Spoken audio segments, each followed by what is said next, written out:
Bon, bonsoir les gars. Ça va, j'espère. Bon, moi, de mon côté, ça va pas du tout. Voilà, ça va pas. Bon, moi, je vais parler aujourd'hui du football, non? De la sélection de la Côte d'Ivoire. Et franchement, aujourd'hui, c'est un jour très noir pour nous, quoi. Pour nous tous. C'est un jour très noir, franchement. Moi, j'ai une chose que j'arrive pas à comprendre, c'est que aujourd'hui, c'était le jour qu'on peut battre la Guinée. Quand tu vas à Côte d'Ivoire et Guinée, des gens même, ils vont te dire que non, que c'est la Côte d'Ivoire, ils doivent battre la Guinée. C'est pas la Guinée qui doit battre la Côte d'Ivoire. Mais aujourd'hui, aussi, je ne peux pas dire que les foot, c'est les joueurs. Mais il y a certains joueurs aussi qui ne jouent pas avec l'amour pour le pays. Mais quand même, moi aujourd'hui, dès que l'arbitre l'a chifflé, c'est-à-dire la chifflé finale du match, là, je me mis à pleurer, quoi. Je me mis à pleurer comme jamais. Je me mis à pleurer comme jamais. Parce que moi, c'est pas une question de pleurer que non, qu'on a perdu. Non, non, non. J'ai pensé. J'ai pensé beaucoup. Ça veut dire que notre gouvernement, il a dépensé de l'argent pour cette canne. Il a dépensé l'argent. Il a dépensé l'argent pour cette canne. J'ai mis à pleurer, quoi. J'ai dit, mais franchement, je sais pas, quoi. Je sais pas ce que je vais dire.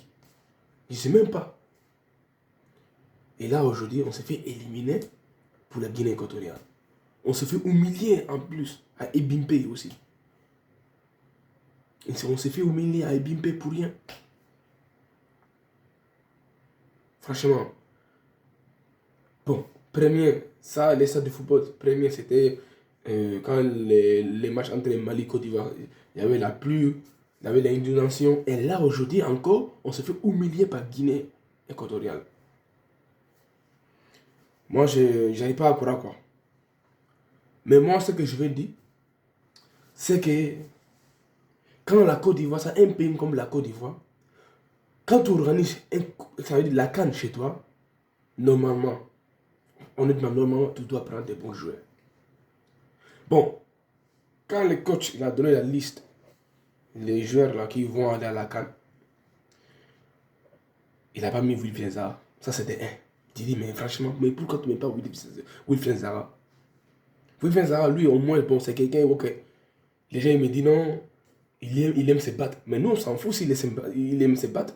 Est-ce que nous, on regarde ça? Non. On regarde le football. S'il veut se battre, il a qu'à se battre, on s'en fout. Mais on regarde que le football. Bon, ok, ça, c'est les premières des choses.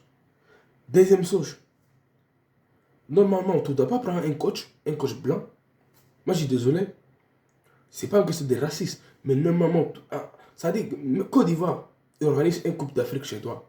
Logiquement, pourquoi tu vas prendre, au lieu de prendre un coach ivoirien, tu prends un coach français? Déjà, les coachs français, ils ne connaissent pas les pays. Ça, c'est de un. De deux, il ne sait pas comment il faut parler avec les joueurs. Il ne connaît pas assez la sélection de l'Ivoire. La sélection ivoire, il ne connaît pas aussi. Donc maintenant, moi, j'ai toujours dit, Kolo Touré, il a un diplôme d'entraîneur. On peut prendre Kolo Touré. Kolo Touré, il peut coacher la Côte d'Ivoire. Yaya Touré, il vient de voir son diplôme d'entraîneur aussi. On peut aussi. Yaya Touré, Kolo Touré, eux là, ils peuvent entraîner la Côte d'Ivoire. Et ça peut donner les forces, ça peut donner la motivation à notre joueur ivoirien. Mais ce n'était pas le cas. C'était pas le cas.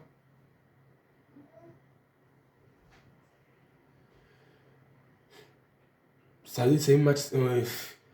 Aujourd'hui, c'est un match très, très. Ça veut dire que. On se sent triste, quoi. On se sent triste. Bon, sous les bancs, t'as Jean-Michel Seri.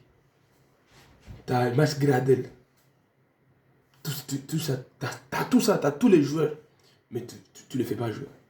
Et aujourd'hui, Mas Gradel, tous les sorts, quasiment dernière minute. Mais pourquoi Mas Gradel, tu ne les pas. Ça dit que. Pourquoi au début de deuxième mi-temps, pourquoi Mas Gradel n'est pas sorti? Je ne sais pas. Dès le début. Pourquoi? Ça, je me demande pourquoi. Moi, honnêtement, là, ça dit que les gens qui doivent démissionner, c'est le président de fédération et aussi le coach. Voilà. Le coach, il doit démissionner. Ça, c'est obligé même. Obligé. Obligé. Et tu penses que s'il y avait Drogba là, à la tête de la fédération ivoirienne, là, voilà, Bilay, ils vont voir un coach ivoirien. Ça, je te le dis en même temps, quoi. Mais on ne sait pas pourquoi Drogba aussi. Ils ne sont pas votés pour Drogba. Moi, mais je ne comprends pas, quoi. Franchement. Les gens, ils pensent que non. Si on prend un coach blanc, c'est le coach blanc qui peut nous rapporter la Coupe d'Afrique. C'est faux. Ok, c'est vrai. En 2015, il y avait un coach blanc. C'était un Français. On a rapporté la Coupe d'Afrique. C'est vrai. Mais c'est pas toujours. Ça, c'est pas tout le temps.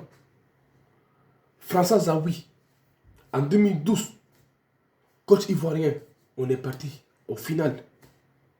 En 2012 contre la Zambie. Ah, ok, après le penalty là, c'est vrai, penalty c'est une question de chance. Si tu n'as pas la chance au penalty, tu perds. Ça c'est normal. Voilà. Bon, on a perdu les matchs. On est arrivé jusqu'au penalty, on a perdu. Mais des fois je me demande, ça dit que en 2012 là, quand François Zawi, il était là. Après les matchs de Zambie, ils l'ont viré. Mais moi, jusqu'à présent, je ne sais pas pourquoi ils l'ont viré. Lorsqu'avec lui, on a fait 0 défaite. Ça veut dire on a gagné tous les matchs sauf les pénaltys. Bon, ça c'est déjà, c'est bon, c'est bien. Bon, tout le temps on fait changement. Un changement. Chaque année, changement, changement, changement, vas-y, changement. Si c'est pas un français, c'est espagnol. Si c'est pas espagnol, c'est anglais. Si c'est pas anglais, c'est un arabe. Mais quand même. Mais Côte d'Ivoire, un pays comme la Côte d'Ivoire, normalement, il doit avoir un coach ivoirien. C'est ça même, c'est vrai. Regarde le Sénégal. Sénégal, le coach, c'est un Sénégalais. Ali Cissé, c'est un Sénégalais. Au début, là, tout le monde le critiquait. Mais quand même, il a gagné une Coupe d'Afrique. Il vient de gagner une Coupe d'Afrique il y a 2 ans. Bon, il y a longtemps, il est là-bas. Il est toujours coach du Sénégal. Bon, après, t'as, comment ça s'appelle? Le coach marocain, là, c'est un Marocain aussi. Le coach malien, c'est un Malien. Le coach de Guinée, c'est un Guinéen aussi. Mais pourquoi nous, les Ivoiriens, on ne prend pas aussi un coach ivoirien? Pourquoi? Pourquoi? Et pourquoi on doit prendre un coach français? Comme sinon, comme un blanc, il va nous rapporter la Coupe d'Afrique, quoi. Non? Moi, je suis désolé, mais non. Et je pense que, j'ai toujours dit, ça, ok, ça, c'est les nouvelles générations, c'est vrai. Il n'y a plus Drogba, il n'y a plus Yaya Touré, il n'y a plus Kolo Touré, il n'y a plus Boka, il n'y a plus les maestros Zokora, il n'y a plus tout ça là, il y a plus Kader Keita, il y a plus tout ça là. C'est vrai. C'est vrai. Mais quand même, tu ne peux pas faire les jouer, tu peux pas faire jouer tous les jeunes qui sont moins d'expérience, or que tu laisses tous les anciens au banc. Parce que non, ouais, c'est des vieux, ou bien, non. Mais regarde. Bon, les matchs contre Nigeria là, franchement, et le coach là, il doit avoir fait sortir, comment ça s'appelle, Masquerade. Jean-Michel Seri aussi. Mais aujourd'hui là, franchement, moi j'arrive pas à croire quoi. Honnêtement, j'arrive pas à croire qu'on se fait éliminer chez nous. J'arrive pas à croire quoi. Wallahi billahi. J'arrive pas à croire. C'est un échec. C'est plus qu'un échec même. C'est plus que ça. C'est plus qu'un échec. Ça veut dire que je me demande comment je vais, ce soir-là, comment je vais dormir, quoi. C'est ça. Franchement. Franchement. Bon, c'était une vidéo pour parler un peu, voilà, quoi. Ok, merci, bonne nuit à vous. Encore une seule fois, je sais même pas comment on va réagir, tout ça. Ouais, je sais pas comment on va réagir. En tout cas, ouais, je comprends pas, quoi. Ok, bon. Ce qui est sûr, un jour, d'ici 2 ans, peut-être, on va améliorer des choses, quoi. Ok, bon, merci. Bonne journée. Bonne soirée.